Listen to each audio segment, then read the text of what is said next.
Did you know that my arrest in New York, just after Hillary Baldwin, who didn't live there, who was not married, who was not engaged, took the phone number and took 2 minutes of her time to call 911, and she couldn't stop saying, pardon me, she couldn't stop saying that she was Alec Baldwin's girlfriend. The actor Alec Baldwin, she was Alec Baldwin's girlfriend. And she didn't know the address, and she was like, well, I'm Alec Baldwin's girlfriend. I'm Alec Baldwin's girlfriend, and this person is our stalker. And my boyfriend is a star, and she's our stalker. And what she wanted to do, by doing that, and by making emphasis on the fact that the event, or imaginary event, was taking place into a high-end New Yorker, a famous person. It's like the same thing if you're a politician, if you're a millionaire, if you're an American, and a high-profile New Yorker. Because after 9/11, they changed the law, and they respond differently if anything happened to the house or the property or somebody that is a famous person, a star, or somebody a political influence, somebody extremely rich. So that's why she was putting emphasis on the fact that not her was calling, but her as Alec Baldwin girlfriend was calling. And she did that because otherwise she knew that there was no reason to arrest me. And then if I'm not arrested, then nothing takes place. Like there's no trial, there's no jury, there's no conviction, there's no jail. But there's no fame for her. And there's no vilification in the news for me, but like a huge campaign of who she is and being known in the news. So that's what she was after. Like pretending she's such a big star now that she's got stalker, you know what I mean? She wanted to rise her fame status in order to present herself differently in the social media to get more extra contract, like contract at extras and contract at like she's even now, like she would do anything she can just to be on TV. I mean, she wouldn't stay home mom at all. Like she's there for the money, she's there to promote herself, and that's what I see from an outsider point of view, but I'm not so much an outsider as I am part of that story, and I suffer from the actions and the decisions she made to become who she wanted to become. And so that's what happened. It's she called 911. It took her really like 2 seconds, not much. And I think it's like 90 seconds actually, the recording. I'll put it on YouTube. Not now, but when the right timing comes, I'll put it on YouTube. And the thing is, after that, like I didn't know I was in a trouble situation. So when you do something bad and you know you're doing something potentially bad, you protect yourself. You say, oh my God, he's not here after 5 or 10 minutes. I'm waiting downstairs or outside, as I was waiting outside. Instead of running away and having like some kind of a red flag saying something is really going wrong, I could have never known something was going wrong because Alec was somebody I knew since 15 years. We had a lot of mutual friends in common. And I was invited to his house. He said, you're most welcome to come. And it was 4 p.m. with my dog. I'm waiting outside of his building in a beautiful, Sunday evening. And if I assumed that if he didn't want to see me, he would have just said he wasn't there or that he was busy. And I would have just take my car and drive away and do other things. But then, no, I've been told to wait, so I did. But after like 5-10 minutes, what I did, and that's totally me, I went back to the doorman, like very nicely, and I said, could you please make sure, like, because it's been like 5 or 10 minutes, so I don't want to be disturbing, and if he's not available, he can call me back and we'll reschedule another time. I don't want to disturb him, and obviously, perhaps he doesn't have time for this impromptu visit like this, I understand. So, I mean, can you please call him back and ask him politely if it's okay with him if I just go? We will report this meeting later on. We will postpone it. And he said the doorman called, and the doorman came back to me. He said, no, no, no, no. He really wants you to wait. And he had that grin on his face, and I was like, that looked strange. You know, like when you feel it, but you don't know what it is. I didn't know what it was, but I felt something there. I was like, that's strange. And I had no reason to doubt. Like I had no reason to doubt, because for me, if it's somebody you knew, that he calls me and texts me, sometimes late at night, in very personal way and very romantic way, why would I imagine that what was going to happen would be a possibility? I never could have believed that. So I waited, and I said to the concierge, I said, you know what, in that case, my car is not parked well. I was parked in a 15-minute space, and I said, I will just change my parking situation. Like, there's a better parking on the street that is for at least 2 hours. So if we go for a coffee or something, then I think my car will be fine there. So I said, if you see me leave with my car, I'm just moving like half a block just to make sure my car is in a better place, so we could talk a little bit longer than 5 minutes. And he said, yeah, sure, no problem. So I went into my car with my dog, started my car, and moved from the débarcadère that was right in front of like the spaces. There's like a couple of spaces right in front of the entrance, and I moved from that space to 20 cars further down, and then I parked my car for 2 hours. And so I came back, I locked and when on my way to coming back, I saw a police car arrive. I'm like almost at the end of the block, you know what I mean? So I'm like, oh, something happened there.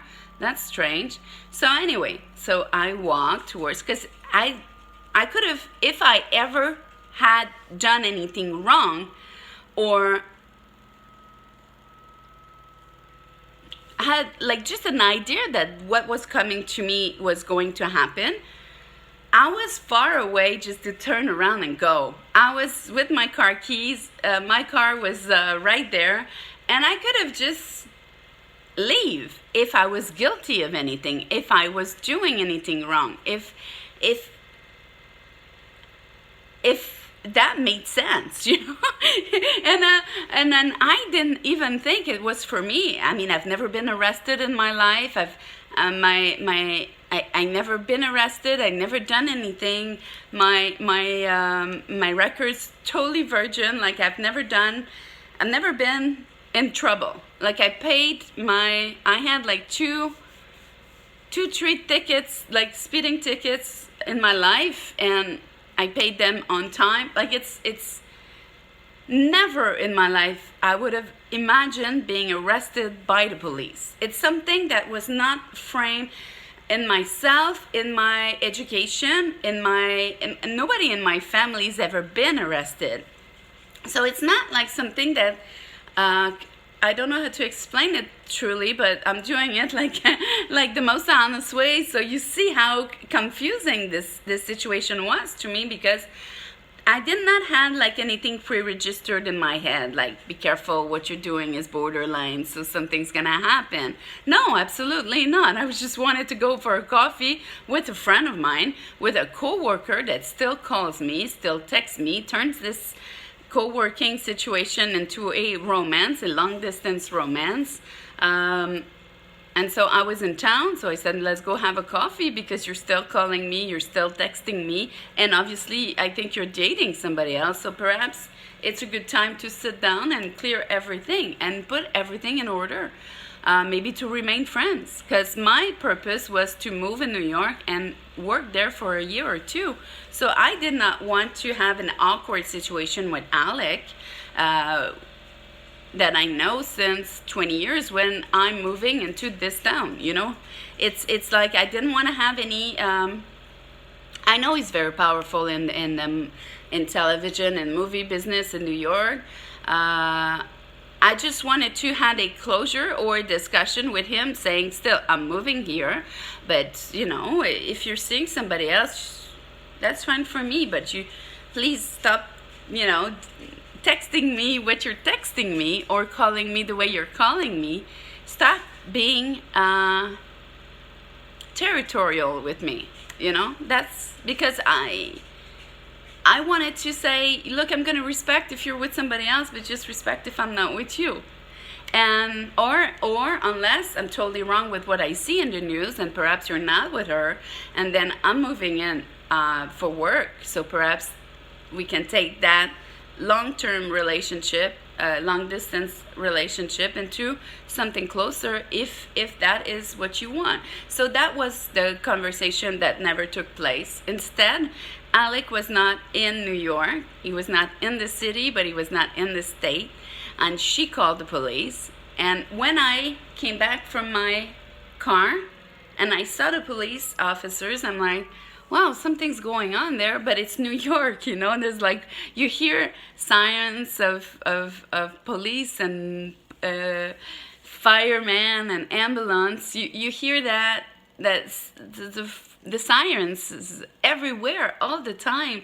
So for me, it was like, okay, it's New York, you know, and then as I was walking towards the entrance, the police were talking with the doorman. So I was like, okay, something really happened in that building. Perhaps somebody's sick or I don't know. And then as I get closer and closer and closer, the doorman pointed me. And I was like, what? And I said, is he pointing me? And then he did it again. And I'm like, I'm getting closer, faster now. Instead of running, instead of escaping, I'm getting closer, faster. I said, why are you pointing me? Is there anything wrong? And they said, well, the police took over and they said, come with us, come with us. I'm like, whoa, is there anything wrong? And they refused to tell me. And I'm like, what is it? And then the doorman said, well, you're harassing Mr. Baldwin. I'm like, no, I'm not. I'm a friend. And I said to the police officer, I just announced myself. That's my dogs. I just announced myself, but perhaps this doorman doesn't know that I truly am a friend of Alec Baldwin. He's never seen me. I never came here. So, but here's, and I took my cell phone number and I said, here's his home number. Here is his cell phone number. Here is Alec Baldwin's address. You know, it's like, it's in my phone. And I said, look, wait a second. And what I did, I went into text message and they could see, the police officer could see right away that it was a both-way exchanges. I said, look, this is Alec replying to me, this same number. And they called upstairs, like the doorman called upstairs, and I thought he was calling Alec. So I said, give me the phone, like technically what's going on in here? And I could never get the phone because obviously now I know Alec was not there, was not on site, it was Hilaria. So it was Hilaria that did all this. And when she's in a position of being upstairs, pretending to be in charge, pretending to be who she pretended to be to the police officer, she made sure she did it in a way that I would have a lot of problems. Because she mentioned, she's the girlfriend of Alec Baldwin, the actor Alec Baldwin, SNL Alec Baldwin, so she wanted to make sure I got arrested. If she just said her name was Hillary-Lynn Hayward-Thomas, and that somebody is not in her building trying to break in, but peacefully in the street, the police officer would have said, cuckoo, something's wrong with you. But no, because she is claiming she's Alec Baldwin engaged or girlfriend, that she pretending all this. And she was speaking, she is stalking us. And she always included Alec Baldwin into the fact, because just herself, her name, as she wasn't married, as she wasn't living there officially, and she was living in another small apartment, and I'll show you the address, I have it. So now I'm telling the story, and then I'll bring the document, and you'll see my timing will be pretty good when I do that. So she was she was not living there. So like any good police officer would say, well, you're not living here, and she's not stalking you. Obviously, you never met. She never called. I never called her. I never called Hilaria. It's like, what proof does she has that I'm stalking her? She's got none. I mean, at that time, she didn't live there. I never contacted her on her phone. I never met her. So she's the one calling to have me arrest. And the way she did it was to manipulate the flaws in the law by saying she's Alec Baldwin's girlfriend. She lied, perjury big time to the police, saying she lived there at that time, which she did not. And then she also said that she is stalking us. You see what I mean? Because the person that called had nothing against me. And so she knew, I don't know how, perhaps she was seeking an Alec Baldwin phone, or, you know, like some women or some people, sometimes they just go check your email, check your phone, check who's calling. She knew somehow that Alec and I were maintaining an exchange of emails, an exchange of texts, an exchange of conversation by phone. She knew that we knew each other for a long time. She knew that. So how she knows that, I don't know. Maybe she's a sneaky one, but surely she is. So anyway, so what happened is she did pretend it was like I was stalking them. I was stalking us. And she included in the us that she was Alec Baldwin's girlfriend. Because there was no reason to arrest me unless you use the new protocol done after 9/11, which is whatever happened at a celebrity house, a rich person, political New Yorker house, we will arrest the other person, especially if the other person is a foreigner. So that was the situation she exploited in order to get me arrested and hurt me. She pretended she was living there. She pretended I was harassing us. I mean, Alec was not there to defend himself, but he would have never said that I was harassing him. If he was there, there would be no chance for my arrest. And so she built a story using the flaws in the law. And, you know, like a lot of manipulative, sick people, that's what they do. That's what they do. They really listen to what's going on, the changes in law, and say, well, one day I have this tool in my pocket. And if I want to use it against someone, then I will claim I am. And because her head went like this, you know, like by going out with this person and this famous actor. And so she became the celebrity in her head. She was craving attention. She was craving fame. She was craving to have expensive dress and hair and talk on the interview. So you could see, like in 2012, when he takes her out on red carpet, she put herself in between the interviewer and Alec Baldwin just to speak a comment, because she wants to be known. She wants the attention. She's using him for fame. And that's what I perceive, that's what I see, but that's pretty clear with everything that happened to me. So then they took me and they lied to me, because I think the police officer didn't know what to do in that situation. Alec Baldwin, who is the star, was not claiming I harassed him. The so-called girlfriend was claiming that I was harassing her, which I never spoke with her or text her or send her emails.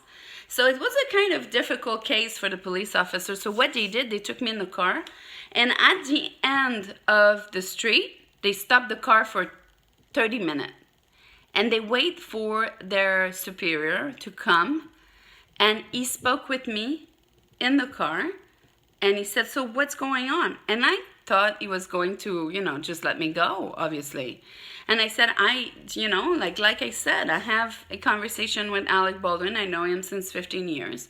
I don't know about this woman, never met her. She calls the police on me saying I harass Alec Baldwin, but she said us in order to include herself in order to justify her phone call, her action, everything. So I don't know, like they never said to me I was arrested. They said, okay, let's go to the precinct and we'll figure things out. I said, can you just call Alec Baldwin? And I said, here is phone number. He's going to tell you we know each other. Just call him, because it's always better to, to fix the situation before it becomes larger and bigger. So can you just call him? And I was willing to go to the precinct. They didn't ask me. They handcuffed me and they put me in the car. But I said, am I under arrest? And they said, no, you're not. We're just going to go sort things out at the precinct. And I had my dogs and I had my car parked there for 2 hours. And I was like, okay, but like, can we sort things out here? Like, obviously, I don't have a crowbar trying to get inside the house. I'm not shouting. I'm not armed. I'm not aggressive. I'm not doing anything wrong or illegal. And I was not even in the building. I was like almost like a block away parking my car. So how could I be arrested in condition like this? And he said because after 9/11, when it comes to a celebrity calling for help against a foreigner, we have to take you in. So they took me in, and my biggest surprise, when they continued saying I was not under arrest, they put me in a jail cell. And I started freaking out. Okay, I said, then if I'm in a jail cell, you have to call my embassy. You have to give me a translator. You have to provide me a lawyer. And they said, no, you don't need that. We're gonna sort things out. We just want you to be patient and wait here. I said, why do I have to wait in a jail? Come on, I can wait. I was sitting in front in the waiting room. I wouldn't go anywhere. But why am I in a cell? Am I detained? And they said, no, you're not detained. So I said, okay, so I'm not detained. I'm handcuffed in a cell. And I want a lawyer. He said, you don't need a lawyer. You're not detained. So it's like, what a weird situation. What's going on? And they took my cell phone. And they took my purse, and I couldn't call for help. And I was calling for help, asking for a lawyer or my embassy or a translator, but nobody was assisting me. So what they did, I waited there, and then they transferred me all the way north of Central Park on the 80-something, I don't know if it's 81 or 89 or 87 West Central Park, the precinct up there. But it was, I got transferred there. I got transferred with the sirens on, and they drove so fast. They drove like if they were going to rescue somebody in a fire or something. It was so scary. I arrived there, and I went upstairs, and they detained me in a interrogation room with my dog again, and that makes just no sense. And the door was locked, and I couldn't get out. So I'm like, wait a second, my car is on 11th or 12th Street. I have 2 hours parking. Now for sure I have a ticket. Yeah, I just don't want to have my car towed because all my suitcases are in the car. So I'm kind of, okay, what's going on? You take me from there to a precinct at 10, 13, 11, around that. And then from that, why did I end up in the precinct Upper West Side? I don't know. It's the only thing that was interesting about that. Like, that was weird, but they said this jail you're in was the jail they put the killer of John Lennon. And I was like, that's creepy.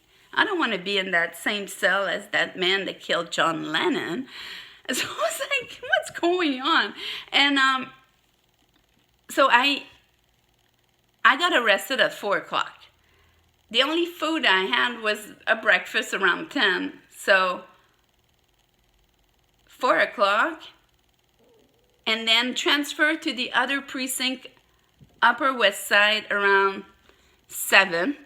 Well, now it's not funny anymore. Now I want a lawyer. Well, it's never been funny. But I said, I want a translator. I want a lawyer. I don't know where I'm detained. I felt like I was kidnapped because being at the first precinct made sense, but going to the other precinct made no sense. And I'm like, okay, I am detained. I am detained. Like, I was freaking out. I said, I need a lawyer. I need my rights. And then I need to know under what you are detaining me.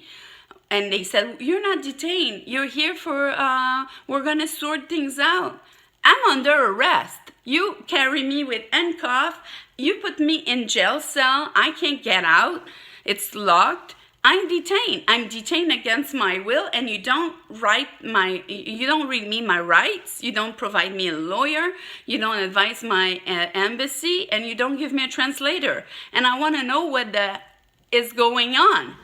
And they said, well, soon, don't panic. And then I started panicking. So they came to interrogate me, and they had a document that they wanted me to sign as it was. I read it, and it was a full confession of something I didn't do. And they really forced me, with no water, with no food, without reading my rights, without providing me a lawyer. They really forced me to sign that document. And I said, I'm never going to sign that document. Then he said, you're never going to get a lawyer. I said, what? He said, you're going to get out of here when you sign those documents. I said, what are you talking about? He said, well, you want food? You want water? Sign the document. And I was like, oh my God, okay. And I started to panic because nobody knew where I was. And at that time, I was freaking out. And they kept me there, which I refused to sign the document because I didn't do anything wrong. And they really wanted me to give a false confession and sign it under terror.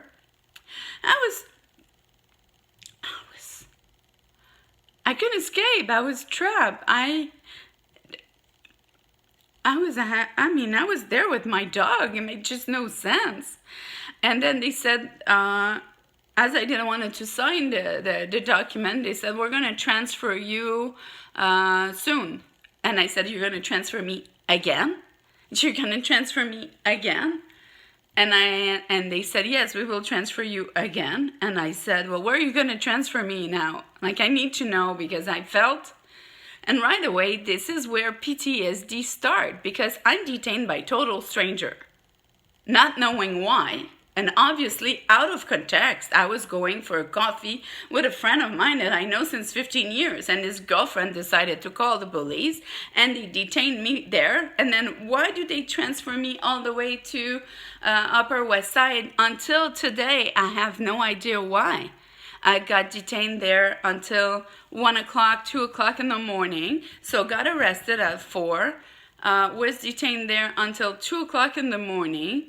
No food, no water, nothing. And then they transferred me. And the worst part is they said, you're going to leave your dog here. And I'm like, what? My car is there? You want me to leave my dog here? And you're going to transfer me somewhere? You don't want to tell me what this is about? Like, is it like a crazy joke? Like, am I detained on what charge? What did I do? I was in the street trying, like my perception's still the same. I'm in the street trying to have a coffee with a man I know, and because he's still calling me, still texting me, and I show the police officer my conversation with Alec in my phone, and so they know better. And I said, so if I'm detaining, so what's the accusation against me? You can't detain me like this without any accusation. And she said, well, the accusation will be at the other place you're going. And I said, can I know? Can I have a phone call? Can I call my family? And they just, no, you're detained. You wait.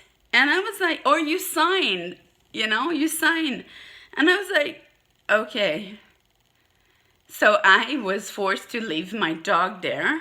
And the police officer, the lady, she said, I'm going to keep him with me, but if you don't come back to get it, I'll keep it forever. I love this dog. I was like, what a fucking torture, And they took me. That's where my first picture was taken, and people thought I was laughing. I was actually doing this. More like this. Because my wrist was broken. And when they handcuffed at the beginning, like from the arrest at Alec Baldwin to the first precinct, to the second precinct, they was always handcuffing me from front. So I could manage to move the handcuffs lower because this portion here was totally broken. And I had removable cast, and they were in my purse, and they just didn't want me to wear it. And I said, I have to wear it if you want to handcuff me. They said, no, you have to take it off if we handcuff you, because then you could play tricks or maybe use it to create a loose end and just get away with it. I'm like, well, it's going to hurt me like hell. And she said, we're going to be very careful. So they handcuffed me from the second precinct to the other place I was going, not knowing what I was accused of. It was late at night. It was around midnight, but was it 1 o'clock? I think so, if I recall right. So they put the handcuff in my back, and I couldn't tolerate the pain. My wrist was broken, so I was like, but you see how it's close to the same smile, or it's the same. So, and she lifted my arms from here to carry me around, like she had it to touch me, so putting more pressure on my broken bones. I was in pain, and so I went out, and I didn't notice, and there was like paparazzi there, and they took picture, and I'm like, did they call the paparazzi to make sure we're going out at that time? Who knows? I was detained at that place, as none of my family knew where I was, as none of my family or lawyers or embassy knew where I was detained, but the press knew where I was detained. I was amazed. Like, they didn't give me my right to know why I'm detained, to know the charge, to get a lawyer, to get an embassy, a translator, a phone call to my family, but they called the paparazzi and the media. So is it organized by Baldwin influence, as he knows so many people in town? Oh sure, because he knew since the beginning that I got arrested without any cause. So he needed to camouflage everything, even if that implies sacrificing me completely. So that's what happened. So nobody wanted to tell me where I was going. So I arrived in this super scary place. It's near Chinatown, but still, I couldn't. It's a place I've never seen in New York, and it's a big wall, and everything is dark with no windows, and so the big gates open, and they're like non-see-through gates. So they open, and we enter with the car, and I realized this place is like super high prison, like eye level, or I don't know what. I mean, I've never been in a situation like this. So I was like, why didn't I stay at the first precinct or the second precinct? And now where am I standing? So I keep on asking people where I am. What's the name of this place? You know, I want to know where I am, because that creates a feeling or an emotional shock of being kidnapped. I mean, you don't know why you're kidnapped and you don't know where you are. And as soon as you feel a little bit comfortable at precinct number 1 and you trust a little bit the people, they change people, they take you somewhere else, and they start all over again. And you're detained in another condition. And then when you start like establishing a contact with your abuser, because that's what they were for me, they changed me to another place. And now I was like, oh my God, I'm going there. And they took my prints, they took photos, and I'm like, mugshot. I was like, oh my God, I'm gonna end up all over the news. And what have I done? Like, what is the charge against me? And I'm trying to ask what's the charge against me to everybody, and nobody responds. And they say, your lawyer will talk to you soon. I have a lawyer? When am I going to see him? What's his name? Who's sending me a lawyer? Your lawyer will tell you soon. And from that moment, everything was answered with, your lawyer will tell you soon, or address your lawyer, you'll see him soon. Soon, 36 hours after. So the law in the United States say that you cannot detain somebody for more than 24 hours. I was detained 36 hours. But because they changed, and that's what they did, because they changed from precinct 1 to the other precinct, to that place, the clock started when I arrived at, how's it called? The only name they gave me when the entire time I was there, they said it's called the Tombs. I was like freaking out. So when I arrived there,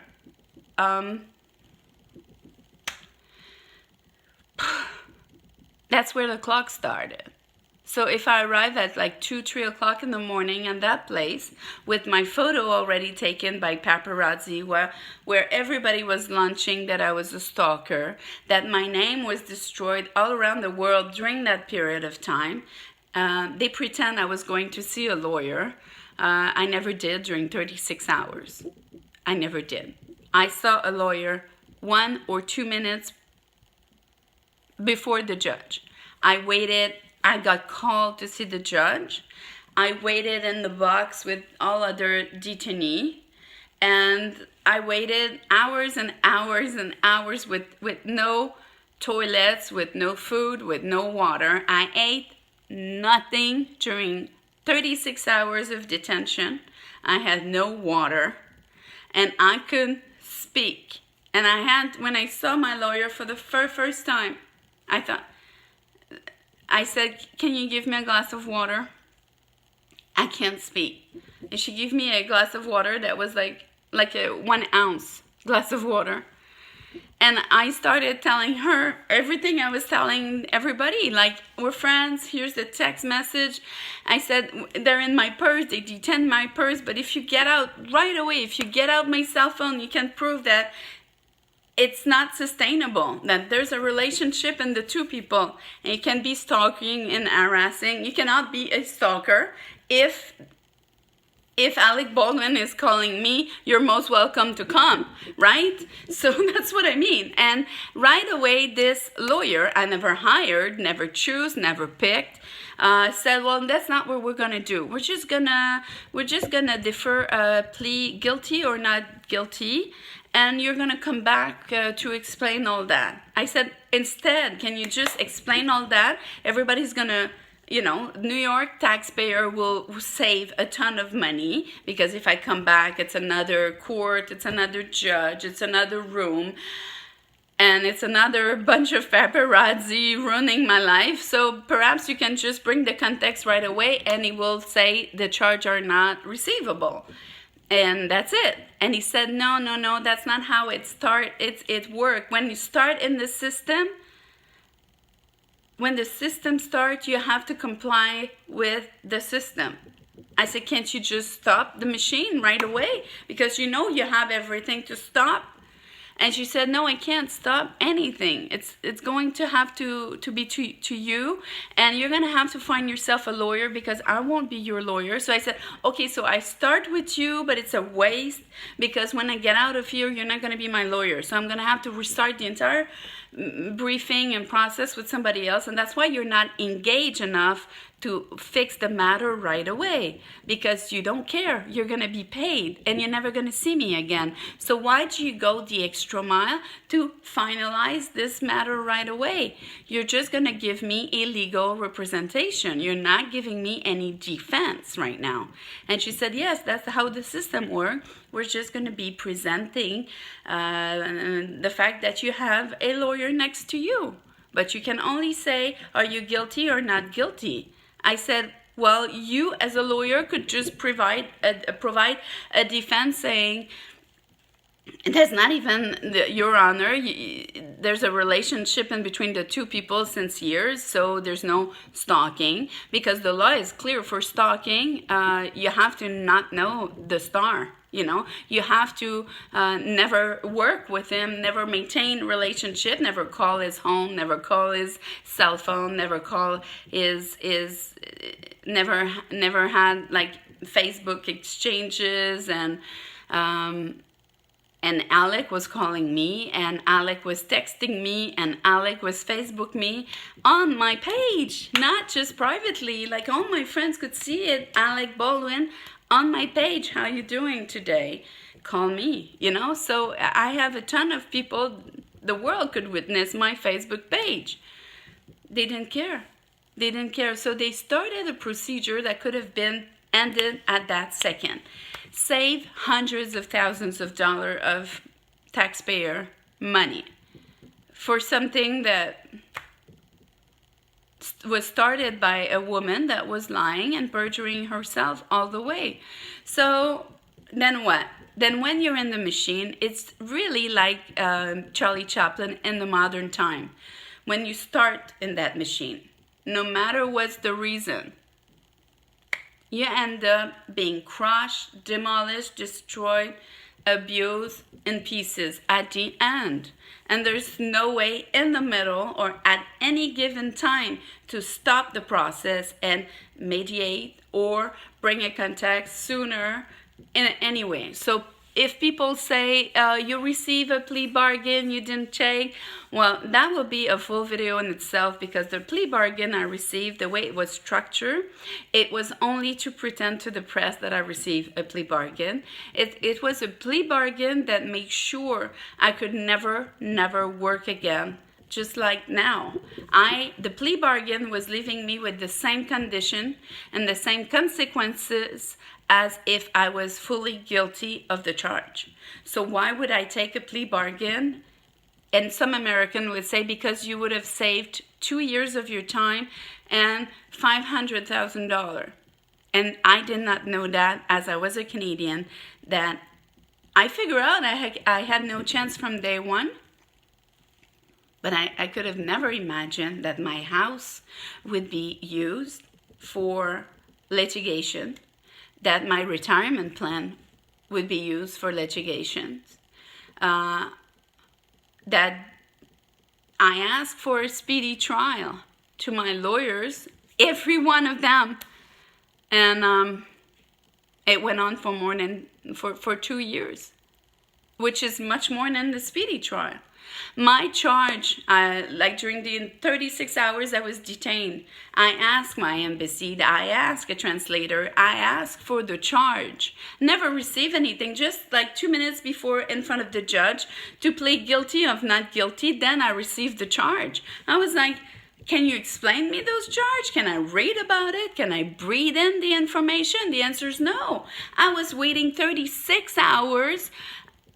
If I had my charge then, I would have had the ability to figure out a good, I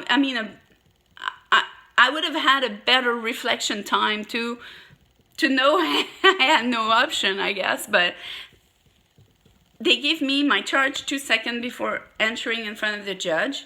I don't know this lawyer. She doesn't care for me. She's going to be paid no matter what.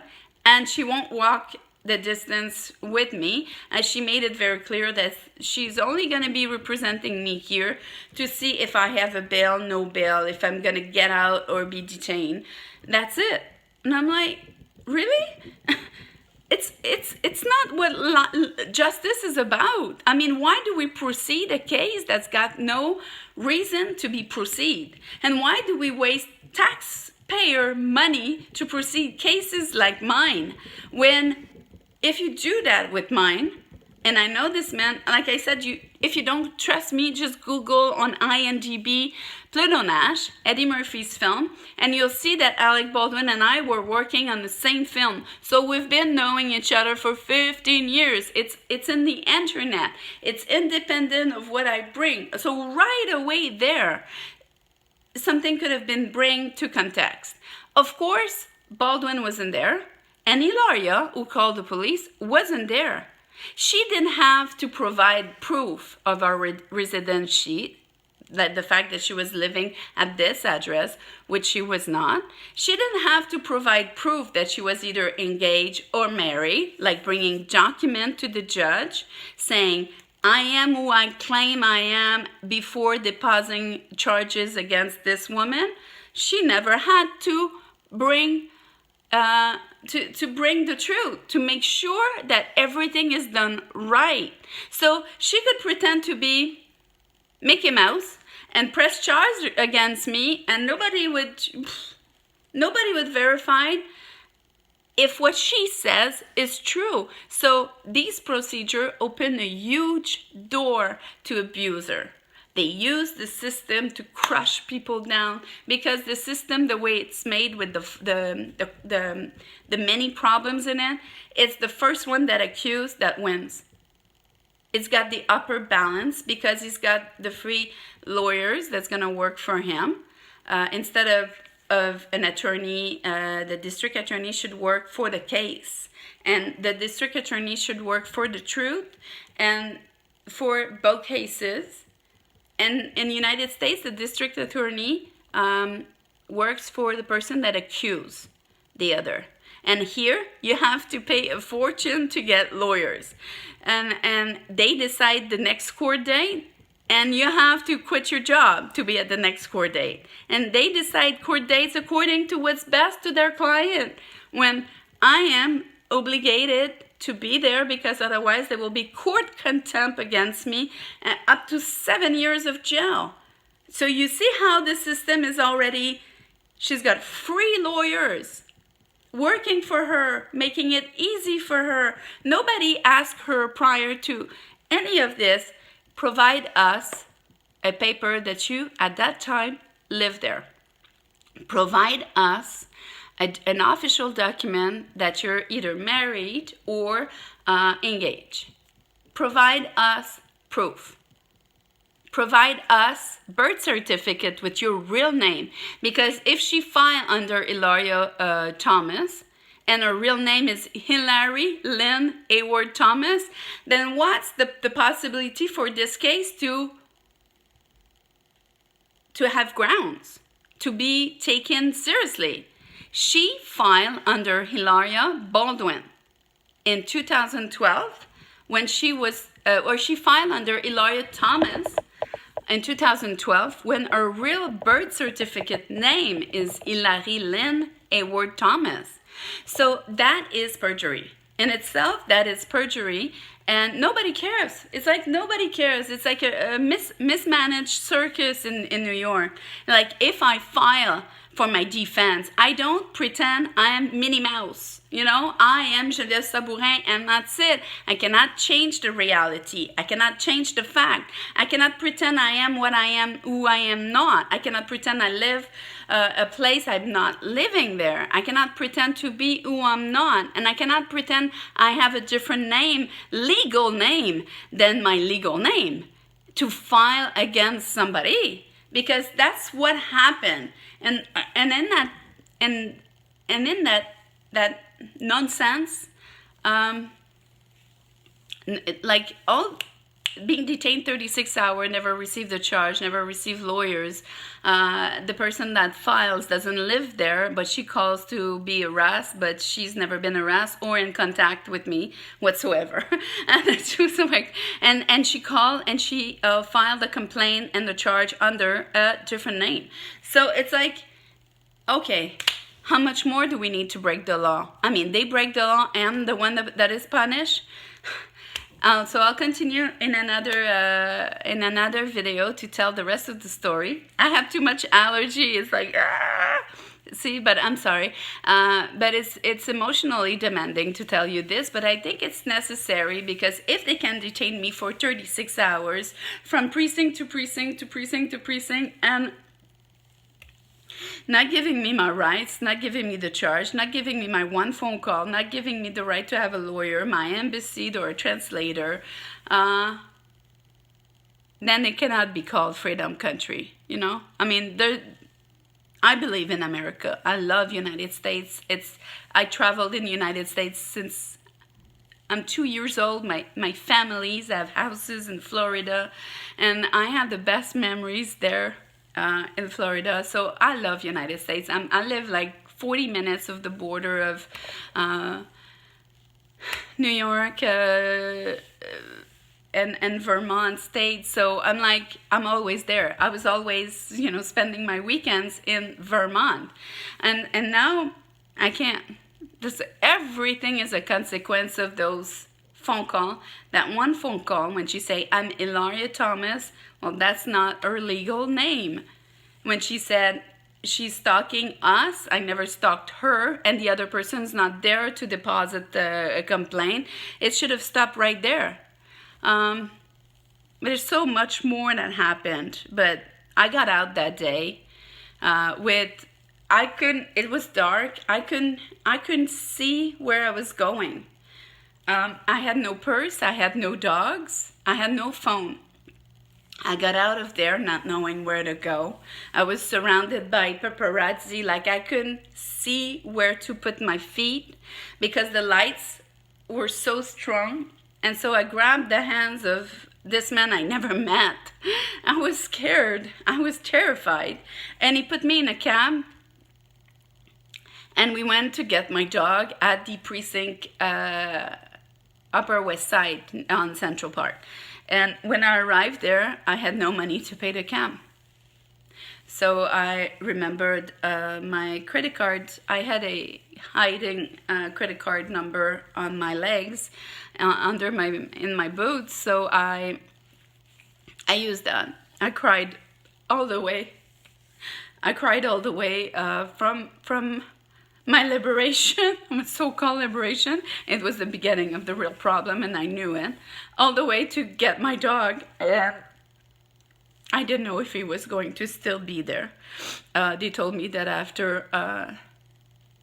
after 24 hours, they could send him to adoption. They told me that. So was he going to be there? Was he going to be given away in adoption?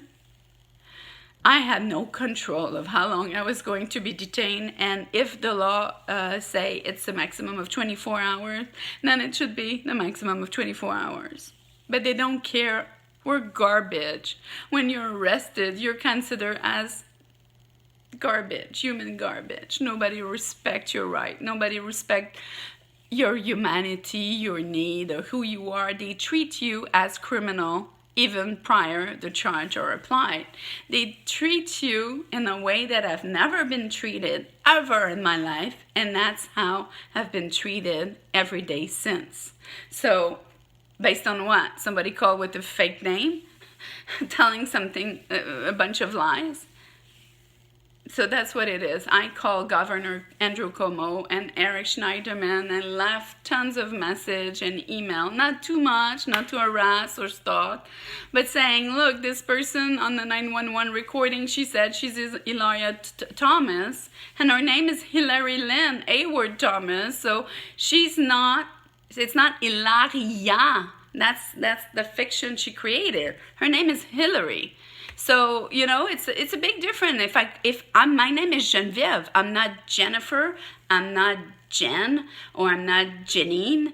I'm Geneviève. So I cannot distort reality and pretend it's still legally acceptable. I cannot do that. I am a responsible citizen. So how come you would let anybody do that? Just because she's the girlfriend of somebody famous and well-connected and powerful in New York? Perhaps. But if that's the case, then we don't talk about democracy. We talk about a regime.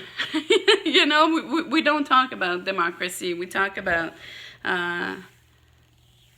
a dictatorial way of doing things. Only the rich and famous can do whatever they want with population and detain people without their rights, without their arrest, without anybody of their family knowing where they are.